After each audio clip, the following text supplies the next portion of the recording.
Hey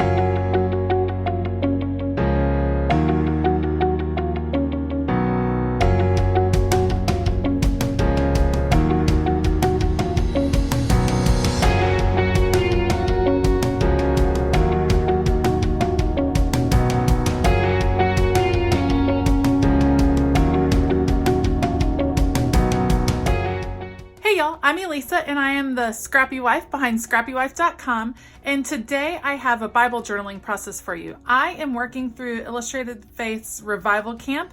This is the Old Testament portion, and I'm in the third week, written by Janet, who is Top Knots in Jesus here on social media. And she writes about a spiritual rock, and she focuses on Exodus and Numbers and the stories of Moses pulling water from a rock as per God's instructions. And the first Bible journaling prompt she gives us is Isaiah 48:21. And it says, "Are you in need of a spiritual drink today? Break out in worship and rise up from the pit of despair.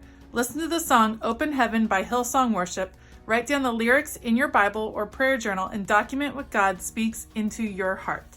So I'm going to be working in Isaiah today. I've pulled a few supplies. I'll be using this 6x6 paper pad from Crate Paper. It's the Here and There collection, which coordinates with the ephemera pack that came with Revival Camp Kit. I have some paper pulled, easier for me to say, and I'm going to be working with some layering and journaling those lyrics today.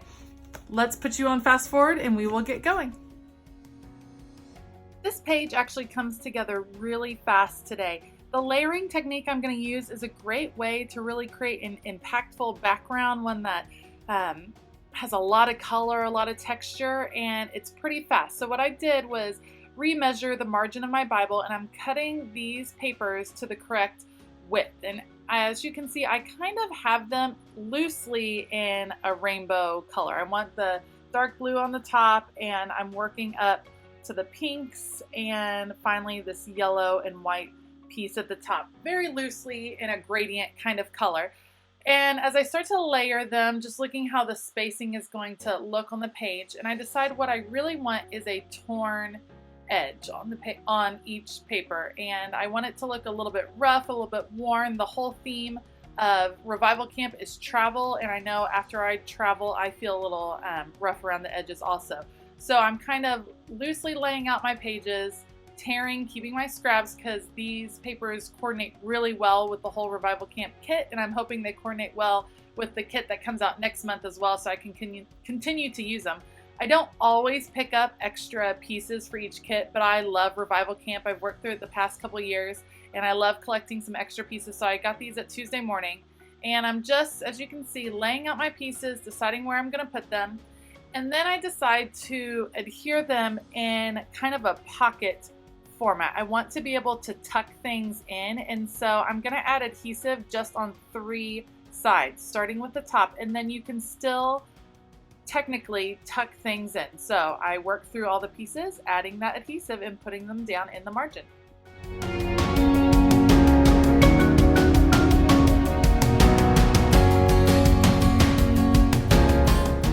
In the devotional content, Janet makes a great connection between the rocks that Moses uses in the Old Testament and Jesus is our rock, is our Savior. So I know I want the title of my page to be My Rock. I'm using this set of cling stamps from Tim Holtz. They're one of my favorites. They're rather large. The letters are big, but I like the slimness of them. And as you can see, I'm just going to stamp them on this blank piece of cardstock, and then I will fussy cut out these letters to add to my page.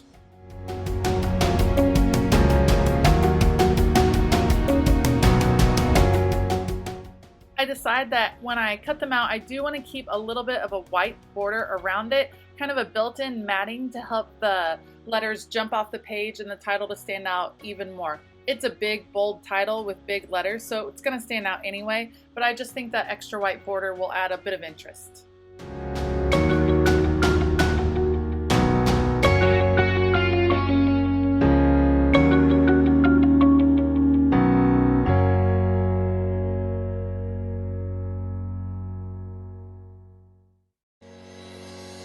With my title all cut out, I'm going to play around a little bit with where I want the letters. This is why I had wanted the pockets, because I thought of kind of nestling things in, and I thought it would be cool to have the title nestled in across the page, but then I was kind of losing it. I was afraid if it wasn't all together, you might not quite catch the title. So in the end, I decided to have them all up here, still nestled in those little pockets. You'll see me roughing up the edges even more to add some texture.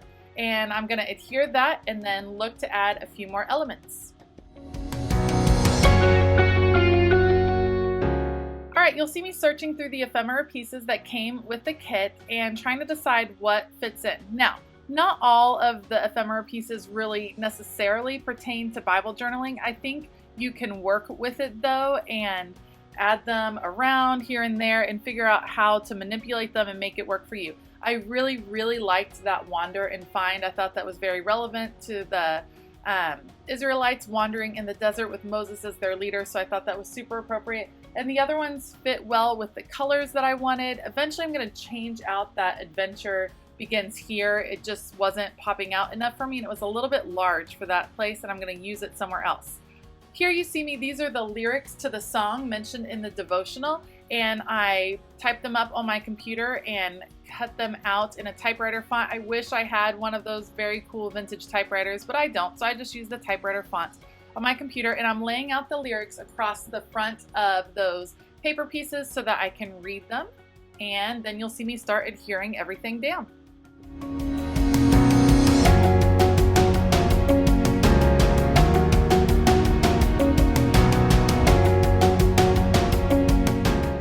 Before I adhere my final pieces over on this left side, I'm not really pleased at the harsh line that is happening with all of those papers lined up. So I'm taking the washi from the kit and I'm just going to tear it in half. It's a big, thick washi, which is fun to work with, but I like the torn edge anyway. It kind of mirrors the layers that I have going on. So I tear it in half, saving my remnant because I'm going to use it again, and I line it up here. I think it just gives a nice softer edge to those papers that are filling up that left-hand side. And then as I trim it off, you'll see me carry it along the bottom and the top as well. It frames out the verses in Isaiah that I'm working with and gives me a nice place over in the bottom right to add a little bit more journaling.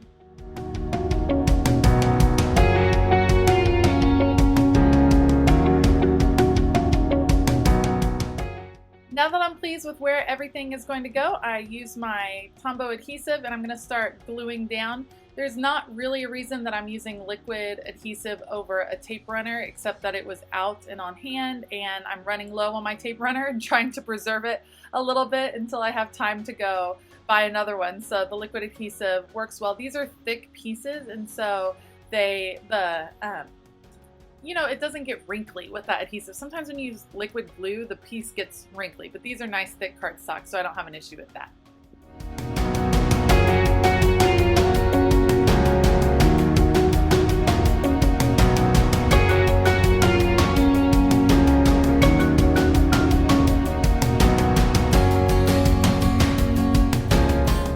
So I run into the issue that I have more lyrics. Over there you can see them on my printer paper and on the right, and I have more lyrics I want to put on, but not really a place to put them. They didn't fit all over on the left. So I'm going to add a piece over on the right, but I also want to include some journaling. I decide to stick with that pocket idea and make a pocket for a tag, and I'm going to use, again, the bottom layer on the left is going to make the pocket on the right, that same pattern. I think maybe I'll use my Adventure Begins, but as I cut out my tag and figure out the right size, I decide what I really want to do is put the lyrics over there. So you'll see me take off that Adventure Begins and come up with a different plan. I just freehand cut this tag. There are all kinds of cool die sets that you can get from scrapbook.com that can cut a tag perfectly for you. I don't mind just fussy cutting it out in this case because I just wanted to make sure it was the exact size to go into my little pocket. And you'll see me being very careful and just going along the very edge of this piece of scrap paper so that I have as much room to put that tag in as possible, because I do want to journal on the tag. So it couldn't be too small or else I wouldn't have any space to write.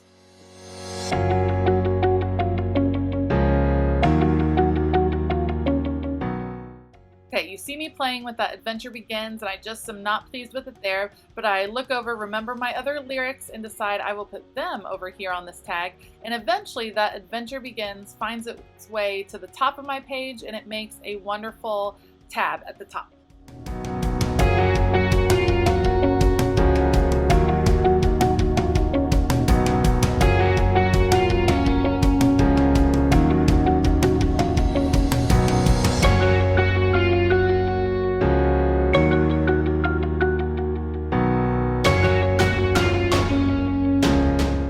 For my tag, I find this spare piece of rope that I had in my stash from a previous kit, and I add it into the tag just as a reminder that yes, you can pull this out and there will be something on it. It's a little bit thick in all honesty for in my Bible, but in this illustrating Bible with the coil binding, it doesn't really affect me very much unless I'm working on the very next page. And then in that case, I'll just put a Bible mat or something so that the bumpiness of that rope doesn't affect the next page. All right, so you can see me adhering that adventure begins here at the top. I'm gonna pull out some distressed oxide in Victorian velvet and use that for my date, and I will call this page done.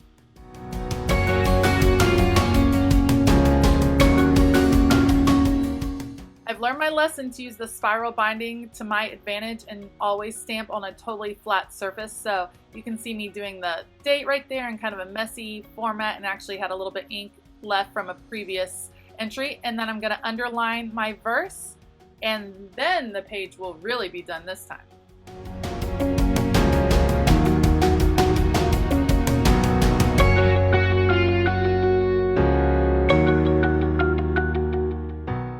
Let me know in the comments below if you are also joining in on Revival Camp and what portions of the devotional have been your favorite so far. I always love this project and look forward to it every summer. If you like this video, please give it a thumbs up and consider subscribing. And otherwise, I hope you have a fantastic day. And as always, keep it creative.